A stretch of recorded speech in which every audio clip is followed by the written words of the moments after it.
চলে যাই, আসো। আর কত দেখবে?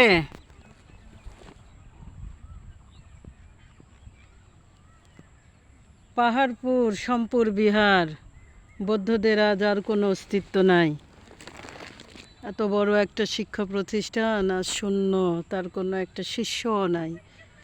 বাংলাদেশের এই নওগাঁ জেলার বদলগাছি উপজেলার সম্পুর মহাবিহার পাহাড়পুর, আজ আর কোনো বৌদ্ধের চিহ্ন নেই, কিন্তু তাদের সেই শিক্ষা প্রতিষ্ঠান, সেই বৌদ্ধ মন্দির এখনো আছে।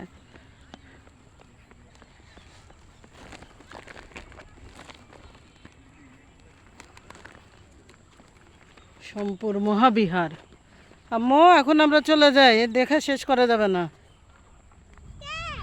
অনেক বড় এরিয়া। আমারে যেমন একবারে বের হয়ে যাবো এখন। এইদিকে কোন শর্টকাট গেট আছে, গেট দিয়ে বের হয়ে চলে যাই। আমাদের আবার রাত্রে যাওয়া লাগবে, রাত লেগে যাবে নি।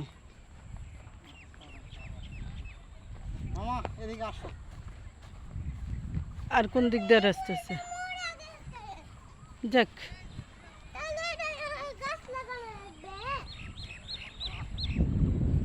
গাছ লাগানো লাগবে না। এত খোপ বানাছে কি, এক একটা কোয়ার্টার নাকি? একটা করে ছাত্রের কুট্টি কুট্টি একটা করে রুম আসলো। স্টুডেন্ট সংখ্যা মনে হয় বেশি ছিল না,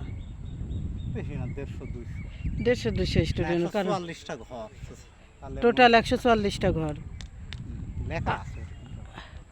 সে 144টা ঘরের মধ্যে তো একজন আর বেশি দুজন থাকা পারবে না, ছোট্ট ছোট্ট। ওয়াশরুমগুলো কোন দিকে ছিল? এগুলোর মধ্যে কোনো একটা জায়গাতে ওয়াশরুম আছে। কেমন একটা বিশ্রী, মানে ওগুলো ঘরের মনে হলো দরজা নাকি? ওই যে দেখা যাচ্ছে দরজার আর কোনো অস্তিত্ব নাই। ওই যে একটু ফাঁক, 3টা-4টা। হ্যাঁ, ওটা দরজা। ওগুলো তো ছাদ, ভিতরে সব ডাবা গেছে তো। চলো, এদিক দিয়ে বের হলে তাড়াতাড়ি হবে বোধহয়। বের হওয়ার রাস্তা কই? ওই একটাই, আর একটা ওইদিকে। আর কই?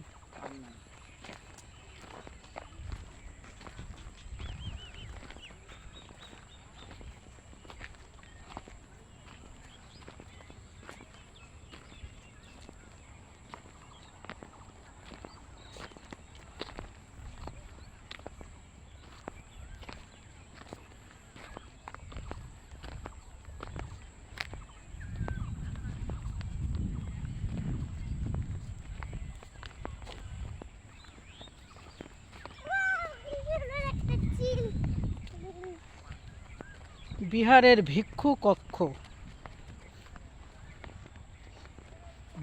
বিহার আছে, বিহারের আর কোনো শিষ্য নাই। দেখছি শাল কাঠ, রাস্তার মধ্যে শাল কাঠ দেওয়া।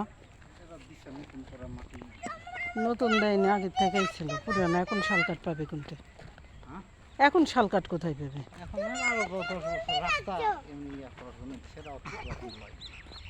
ওই যে প্রতিটি বাহুর মধ্যস্থলে পৃথকভাবে তৈরি কক্ষ বাদে বিহারের 4 বাহুতে এরূপে 177টি বাসোপযোগী কক্ষ আছে। প্রতিটি কক্ষের অভ্যন্তরীণ পরিমাপ 4.26 মিটার গুণন 4.11 মিটার।